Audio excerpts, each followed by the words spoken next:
Hello, hello. Welcome back with Diane and Karen here at the Soul Light Collective channel. And we're here today to give you some tips, 10 tips on how to nurture your spiritual self. Because when we do take the time to nurture ourselves spiritually, we feel better physically, we feel better mentally, and we feel better emotionally. It's that holistic all those parts of us, our holistic well-being. And so I'm going to just run through a list of 5 things, and then Karen's going to hit you up with another 5 things that you can practice when you have time. And most of these things do not take a lot of time. So here at the Soul Light Collective, we talk about everyday spirituality, and these are things that you can incorporate throughout your day to day. Karen and I both do a lot of these practices, not every single one every single day, but intertwining many of them throughout our days. And the first one I want to mention is just the practice of mindfulness, being mindful in all that you do. When I've had so many clients booking sessions with me lately who can't seem to get away from the ruminating thoughts and the racing mind, the looping limiting beliefs or whatever they are that are keeping them awake at night, that are keeping them feeling stuck. So just being mindful, first of all, about how you're feeling and noticing is the first thing. Noticing where your mind is at, where are you paying, where's your attention going to? And so the practice of mindfulness is all about not necessarily filling up your mind, but it's kind of the emptying of the mind and just being really present with whatever is happening in your life at the moment. So if you're eating, pay attention to what you're eating, who prepared it, the energy of the food. Is it food that's serving you to your greatest and highest good? Like, get curious about everything. What is it that I'm putting in my body? Where did it come from? Who made it?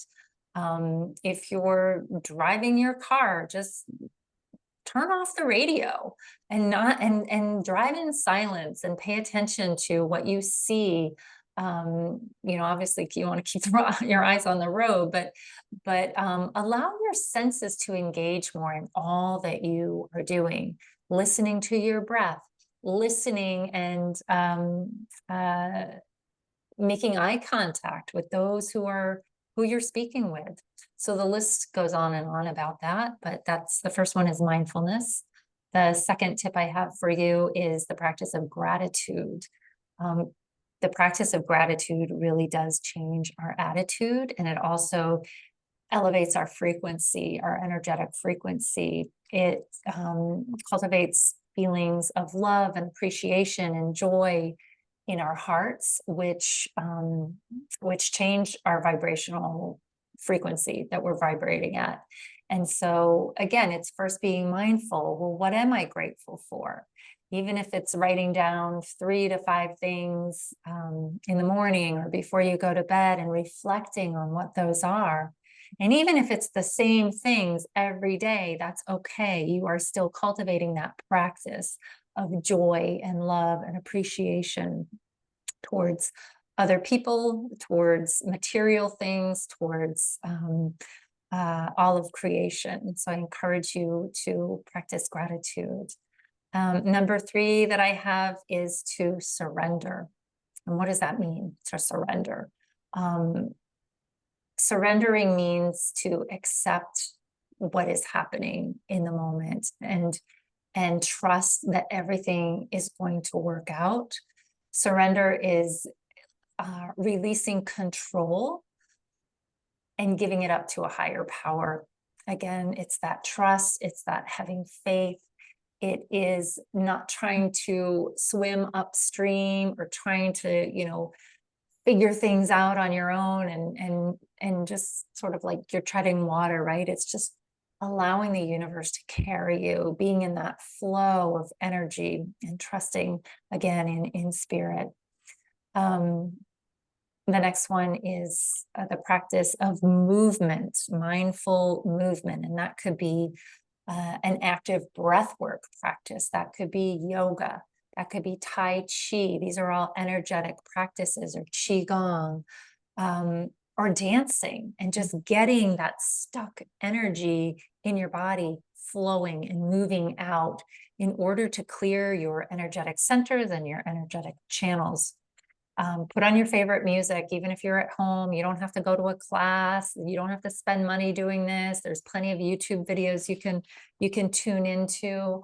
But really connecting with your body in a different way than perhaps you have been. And the last one is to book an energy healing session, whether it's a virtual one or in person.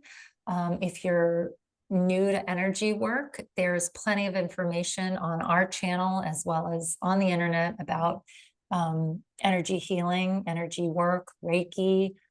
There's lots of different labels for it. And if you're interested, Karen and I both work virtually and in person with people as intuitive energy healing practitioners. We also have sessions where you can work with both of us too, and you will find those links in our description. And that can be extremely relaxing and rejuvenating, and connecting you to something greater than yourself again. And now I'm going to turn it to you, Karen, for your 5 tips. My hands always go to my heart. That's usually my base, my home base. My hands go right on my heart. Yeah, I find that walking is going to be a big one for me to add top of the list. Not necessarily on the treadmill, outside. Now I live in the New England. It gets cold. We get snow. And I'm actually suggesting walking in the rain, walking in the snow, walking in the heat, letting your physical body experience all of those feelings. And why walking is really connecting with nature. You might find yourself on some sort of a wooded trail, or maybe some sort of a trail that goes through your city.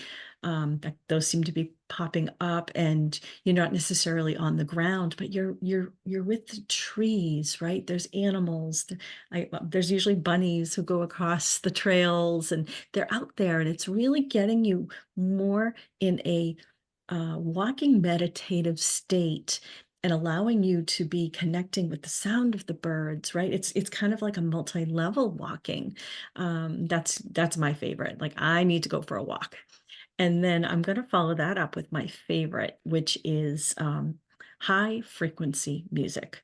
And that is that music that you hear, right? If you've taken a yoga class, or you've been on a YouTube station, and they're all like, there's the music playing in the background, and it's not top 40. It's not easy listening. It is that very high, it literally runs with the frequencies. And my biggest tip on that is, if you just hop out right here on YouTube, that is where I find most of mine. If you get familiar with what the oh gosh, is it the Hertz, right? Mhm. It hurts. There's certain HERTZ. HRTZ. There is numbers associated with that, different music levels, and 432 is like chef's kiss. That is that beautiful heart frequency, that heart opening frequency, that healing frequency.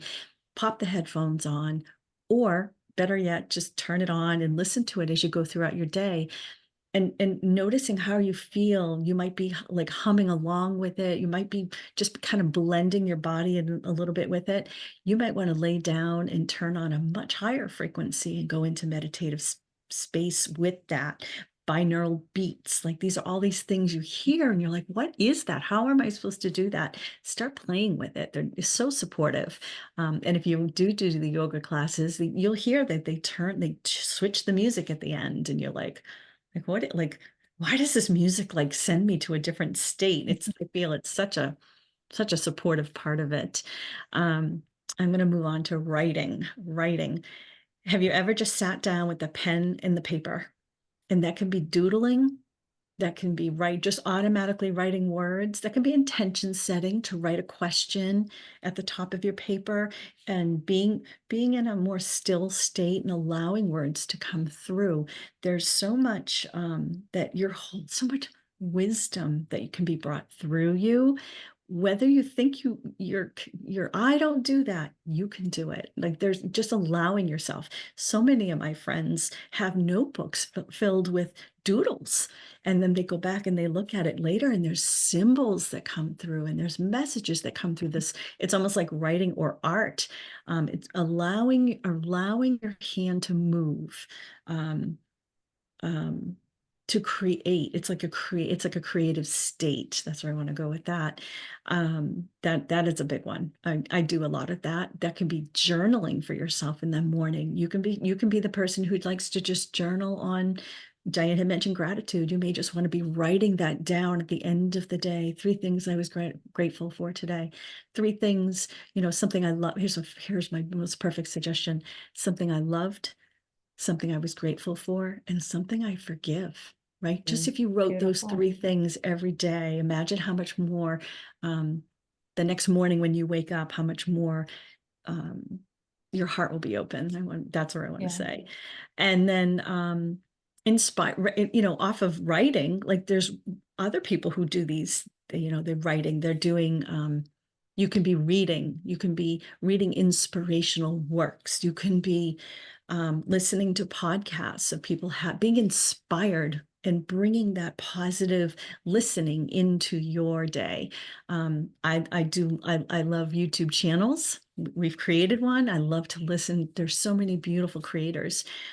We thank you for being on ours. People have a lot to say. You will know what resonates with you and what doesn't, and employ that. No, I don't care for this. This is a particular podcast that I like. Stretch yourself a little bit to more of the spiritual subjects, and maybe stepping away from like the Hollywood subjects or the subjects that aren't like uplifting you during the day. So I think that if you kind of find yourself in a particular subject, you're like, I'd like to learn more about this. There's so many people out there sharing information. They've written books, they have blogs, they have Facebook pages. There's so many beautiful, beautiful creators out there. And again, continue to bring that into your life. And then I know Diane will agree with me on the last one, and that is speaking light language. Like, nothing nurtures my soul more than speaking to myself, right? It's like having a conversation with my soul, and being all of these things, being in surrender to it, listening to it, being mindful about what is the changes that are happening with my body. What is it leading me to do next? What is the next thing for me? And you may already be speaking light language. You may hear other people speak light language and think, how do I do that? How do I get there? How do I create that? Everybody is able to speak their own soul's language. That is part of what we are here to share that with you.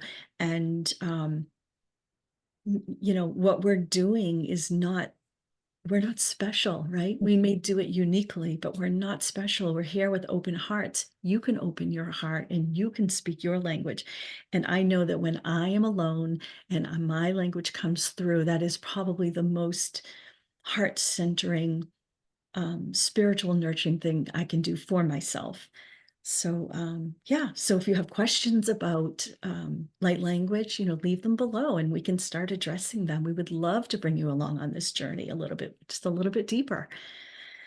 Take a breath. Yeah, take a breath. That was great. Quick tips, running through it quickly. And there's a link, it's probably popping up now on our light language playlist. So we do a lot of transmissions on this channel.